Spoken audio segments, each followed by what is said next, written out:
death, huh? It's something we all got to deal with eventually, right? Yeah. Whether it's our own or, well, someone else's. But it's fascinating how different everyone thinks about it. Yeah, and not just person to person, but like whole cultures approach it in totally different ways. Exactly. So today, we're going to unpack all that, kind of get into the nitty-gritty of death, but we're going to do it without getting all doom and gloom. The goal is to shed some light on this whole experience, help you guys navigate it a little better. It's like a crash course in, well, a pretty major part of life, really. We've got a ton of interesting material here covering the psychology, the cultural stuff, even some practical things about dying and grief and all that. Cool. So let's kick things off with this concept of a death system, a term coined by Robert Kastenbaum. Basically, it's how a whole society handles death, all the moving parts. Right, and it goes way beyond just the physical act of dying. It's like this huge web of everything a culture does to uh, manage death, I guess you could say. Mm-hmm. Kastenbaum broke it down into a few main parts. Okay, so first up, we've got people. Not just the person who dies, obviously. It's everyone involved, from the funeral directors and priests to people who deal with death in their jobs, like EMTs or firefighters. Makes you think about how many people are connected to this whole thing, even those you wouldn't think of right away. It's like, even though it's such a personal thing, there's this whole network beyond just your family and close friends who are affected. For sure. Then you have places, the spots linked to death, like, well, hospitals are the obvious one, funeral homes, cemeteries. But it also includes places that become memorials. Yeah. For everyone to remember, like the Vietnam Veterans Memorial. Pretty powerful stuff. Absolutely. And then there's times or like specific occasions. Certain dates take on a whole new meaning when it comes to remembering those who've died. Right, like Memorial Day. Or in Mexico, they have the Day of the Dead. And of course, the anniversaries of those huge tragedies like September 11th, Hurricane Sandy, or that devastating tsunami back in 2004. It's wild how different cultures handle those things, how they come together to grieve and all that. Makes you wonder if we could learn something from each other, right? Mm-hmm. Like, are there different ways to look at this that we haven't even considered? What's important to other cultures when it comes to death? And could we maybe learn something from that? Totally. Moving on, we've got objects, things we associate with death, like caskets, but even the clothes people wear during mourning. Here in the U.S., it's black, but in China, it's white. Even the hearse, that's an object within the death system. And then lastly, we have symbols. These are the things that represent death, like the skull and crossbones, all the religious stuff, even the ceremonies like last rites. All of that adds to how we understand and react to death. Later on, we'll talk about the funeral industry and their practices and how all of that reflects our culture's view of death. Some would say it's pretty death-denying, but we'll get to that. Okay, so those are the basic parts of a death system, but then you've got the functions of the system, like what does it actually do?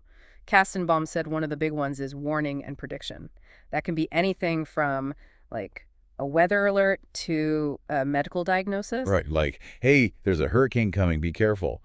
Or your test results came back and we need to talk. Basically, stuff that makes us face our mortality, even if it's just a possibility.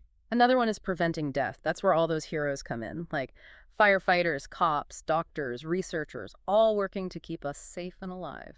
Makes sense. Then you've got caring for the dying, which is where healthcare workers come in, nurses, hospice care, all about comfort and support during those last moments. And then after death, there's disposing of the dead, handling the body, embalming, cremation, and all that. We also need to consider how communities support those who are grieving. We call that social consolidation. It's how people come together, rally around the bereaved, help them through their loss, and adapt to life without their loved one. It's so crucial, that sense of community. Then there's the big question, making sense of death. Every culture comes up with its own way of explaining what it means, what happens after, and, why we die in the first place. Yeah. Those stories help us find meaning, even when it feels like there is none. It's how we cope, right? And this last function might be a little tough to talk about, but it's part of the system. Killing, what a society considers acceptable when it comes to, well, taking a life. Whether it's capital punishment or, war, those sorts of things. Yeah, definitely a complex one. And you can really see all these functions play out during and after a major event. Like, think about Hurricane Katrina. It's a stark example of how a society's death system is put to the test in those moments. And understanding those functions helps us see how different cultures throughout history have actually dealt with death, how their beliefs have shaped those systems. Totally. So broadening things out a bit, let's look at how different cultures view death. historically speaking. Like the ancient Greeks, they were all about living a full life and dying a glorious death. Battle, heroic stuff. Right. Totally different from cultures that faced constant threats like war, famine, or disease all the time. For them, death was just a fact of life, always there, always looming. Our sources talk about places like Calcutta or parts of Africa where death is like a daily occurrence. It's just part of the landscape. And even in those old peasant societies, life was simpler in some ways, but death was way more integrated into everything. People died at home, families cared for the bodies, funerals were community events. Yeah, very different from here in the U.S., where we tend to avoid talking about death, almost like we're trying to pretend it doesn't exist. It's fascinating how the vast majority of societies come up with these, like, philosophical or religious frameworks to deal with death, trying to make sense of it all. Is it punishment, atonement, judgment, or like a doorway to something better? A lot of cultures believe in some kind of continuation after death, like a soul or spirit that lives on. Seems to be a common thread, even here in the U.S. But the specifics vary wildly. Oh, absolutely. You've got reincarnation in Hinduism and Buddhism. The Gone culture in India believes death is caused by evil magic and demons, leading to like anger and revenge. And then there's the Tanala people in Madagascar who see death as caused by natural forces. They have a more peaceful response to it. Even that family ritual in South Korea where they basically have a memorial day for their ancestors shows how different we all are when it comes to death. Huge cultural differences. And our sources point out some pretty death-denying aspects of American culture. Yeah, it's tough to argue with some of their points. Like the funeral industry, they try to make the dead look alive, Yeah. almost like they're sleeping. Yeah, and we use all these euphemisms too. Passing away, departed, anything but just saying they died. Our obsession with youth, pushing older folks aside, and even believing in a happy afterlife, it all feeds into this denial, doesn't it? And then there's the medical field, which, while obviously focused on saving lives, can sometimes push the idea of death even further away, like extending life at all costs, even if it means more suffering. We also got to remember how the whole experience of dying has changed in the U.S. Like way back, infant and child mortality rates were tragically high. It was normal for kids to lose parents young. Now it's mostly older folks who die. Life expectancy has shot up too, from like 47 in 1900 to almost 79 today. And where people die has changed. Back then, most died at home, surrounded by family. Now it's mostly in hospitals or nursing homes. Yeah, over 80% now. It's a big shift. Caring for the dying isn't really a family thing anymore. We just don't see it as much. Well, Which leads us to the big question. What is death, exactly? that's the thing, right? It used to be simpler. No breath, no pulse, body stiffens up, that's it. But with all the medical advances keeping people alive longer, the line gets blurry. That's where brain death comes in. Right. It's basically when all electrical activity in the brain stops. Completely.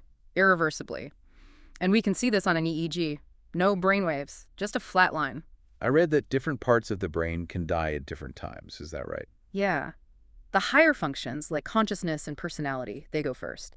Then the lower parts, controlling things like heartbeat and breathing, those can hang on longer. So someone could be brain dead, but their heart's still beating, and they might even look like they're breathing with machines. So what's the official definition of death that doctors use? It's when both the higher cortical functions, the thinking part, and the lower brainstem functions, the life support part, have irreversibly stopped. No coming back. There's still some debate about this, though, right? Like with cortical death. Yeah, some experts think that once the higher brain functions are gone, that's it. The person as we know them is gone, even if their body's still going. That raises a lot of questions, right? Not just about when someone's dead, but about how we want to approach our own death. For sure. And that's where advanced care planning comes in. Thinking ahead and telling people what you want when it comes to end-of-life care. Our sources say that people who do this are less likely to end up on life support, and they're more likely to use hospice care. It seems like it can actually make those final stages a little easier. Absolutely. Having those conversations and, even more importantly, documenting your wishes can really make a difference. And the main way to do that is with a living will, right? Right. It's a legal document that spells out your wishes for medical treatment if you can't speak for yourself. All 50 states have laws recognizing these documents. Yeah, every state recognizes them. So you can say whether or not you want life support if things are looking bad, but it's got to be done while you're still thinking clearly. Seems like not enough people do this, though. Yeah, it's a problem. Lots of folks think it's important, but they never get around to actually filling out the paperwork. There's also this Pol Est form, which is a bit different, right? Yeah, POLEST stands for Physician Orders for Life-Sustaining Treatment. It's more specific than a living will. Like, it lays out things like whether you want CPR, what level of treatment you want, even if you want a feeding tube or not. Okay, now for a sensitive topic. Euthanasia. Right, sometimes called easy death or mercy killing. Basically, it's when someone's life is ended to stop their suffering from an incurable disease or something like that. And there are different types, right? Yeah, we've got passive euthanasia, which is withholding treatment, like taking someone off life support. And then there's active euthanasia, which is directly causing death, usually with medication. The Terra Schiavo case was a big one, wasn't it? Yeah, that was a prime example of passive euthanasia. It sparked a lot of debate about the right to die. It seems like passive euthanasia is becoming more accepted, but families still struggle with it. It's a tough call, emotionally and ethically.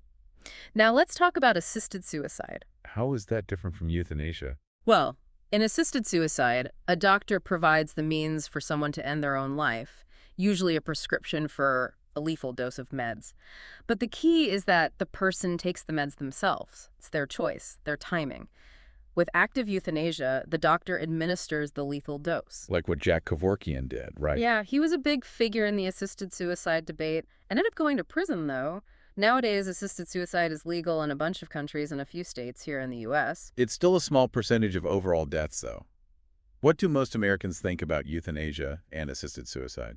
Polls show a lot of people support both, at least in certain situations. But it's still a hot-button issue. Huge debate. Those who are for it talk about individual rights, choosing how you die, avoiding pain, dying with dignity. Opponents usually cite moral or religious reasons, sanctity of life, and all that.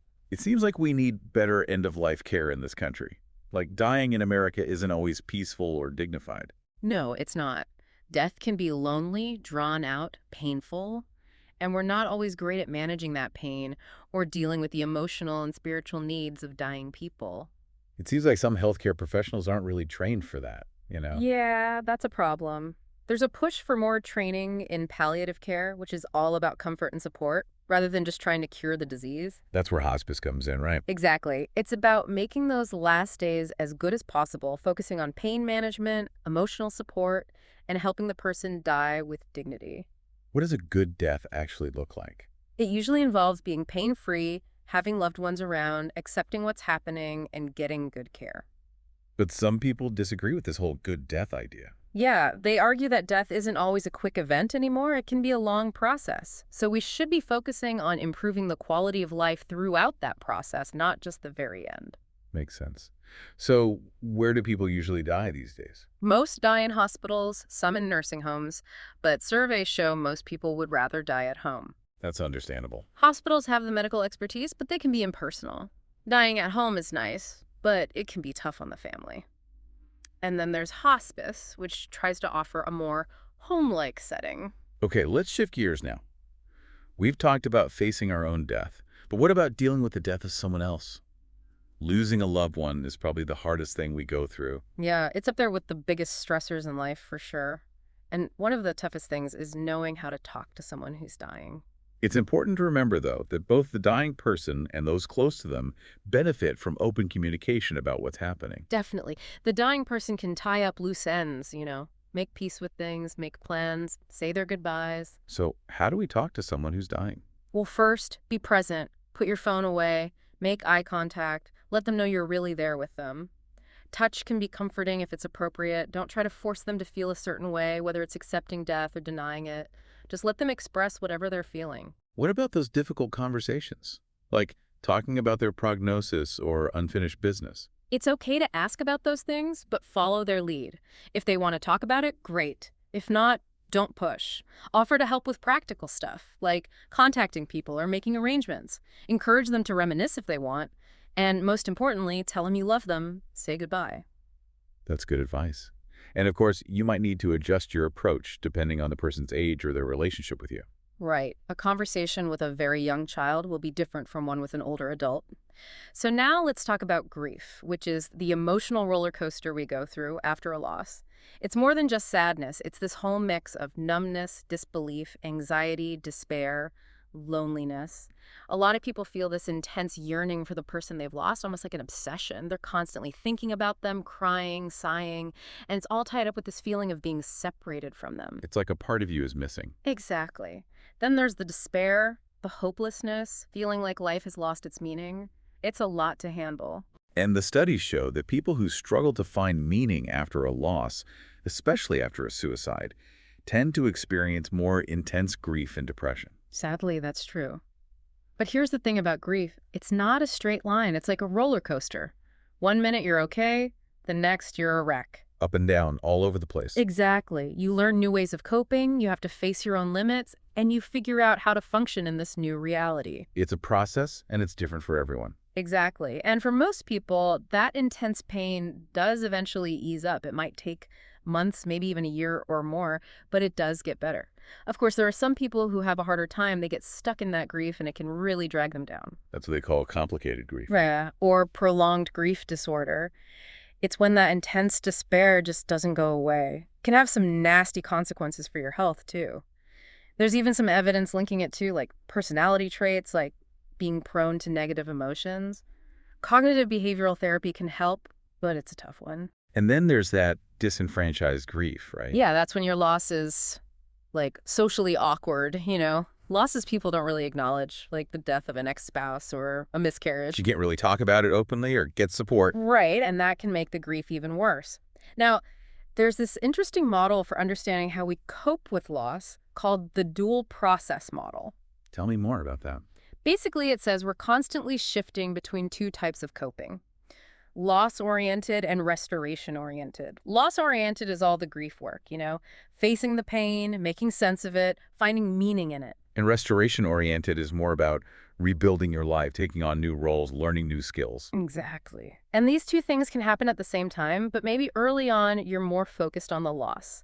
There's some cool research using this model to understand grief after different types of losses, like losing a baby or a spouse. It's also important to remember that how we grieve depends a lot on the type of death. Sudden, violent, or traumatic deaths tend to hit harder. And, of course, losing a child is just devastating. Absolutely. The worst kind of loss. It's crucial to remember that there's no right or wrong way to grieve. What matters is finding what works for you, being flexible, and respecting your own culture's traditions. One thing that can be helpful is trying to make sense of the world after a loss. Going over the events, sharing stories with family. Especially if it was a sudden or unexpected death, we try to piece together what happened, find some meaning in it. Like in the case of those restaurant workers who lost their jobs on 9/11, they coped by starting their own restaurant. Finding a way to move forward. Let's talk specifically about losing a life partner, because that's a whole other level of grief. Especially for older folks, it can be a huge life change. Our sources say way more women are widowed than men. Makes sense since women tend to live longer. It's tough, not just emotionally, but financially, too. Many widowed people, especially women, experience financial hardship after their partner dies. Loneliness is another huge factor. Makes you more vulnerable to illness, too. Depression is common. And there's even research showing that widowed folks, especially men, have a higher risk of dying themselves after their partner's death, especially if it was a sudden loss. Yeah, it's like this echo effect. Imagine losing your partner after decades of happy marriage. Must be incredibly difficult. So how do people cope with this? It varies, but some turn to religion or spirituality, believing in an afterlife reunion. That can be really comforting. Others use positive reframing, focusing on the good memories. And of course, they're seeking social support, reaching out to friends and family. Having a strong social network makes a huge difference for the bereaved, particularly those who are isolated or less educated. There's a great study in our sources, the Women's Health Initiative, which followed thousands of women, some married, some newly widowed, and some widowed for years. They found that even though older women are pretty resilient, they still need social support to thrive after loss. Really interesting study. And while women tend to have stronger emotional networks, men often have a financial advantage and are more likely to remarry. Both of those things can help with adjustment. There are also all these practical things to deal with after a death, like decisions about the body. Cremation is becoming more popular in the U.S. Yeah, more than half of deaths now involve cremation. And funerals are becoming more private, less about the open casket and more about memorial services. There's been some controversy surrounding the funeral industry. Some people think they're just exploiting grief for profit. I think it's wise to make those funeral arrangements in advance if you can. Take some of the burden off your family. Good point. Of course, how we mourn differs across cultures. Some have big feasts, some wear black armbands. The Amish and Jewish traditions are particularly interesting. Yeah, the Amish community really comes together after a death. Everyone helps, they have the funeral at home, and they support the family for a whole year afterwards. And they're all about forgiveness, too. Yeah. Like after that horrible school shooting in 2006, they immediately forgave the shooter. Pretty powerful stuff. Jewish mourning is really structured with different phases and rituals. There's this intense 7-day mourning period called Shiva, where the family stays home, people visit, and they share stories about the deceased. It's all about communal grieving and alleviating guilt. After Shiva, they gradually return to normal life. The whole system is designed to help people heal and move forward. So we've covered a lot of ground today, haven't we? From the cultural aspects of death to the psychological and practical stuff, even how we cope with loss. Hopefully you guys have a better understanding of this whole complex thing we call death. Definitely a lot to think about. And as we wrap up, I'm going to leave you with something to ponder. We've seen how differently cultures around the world view death, so I'm curious. What resonates most with you? What feels right for your understanding of death? Something to think about.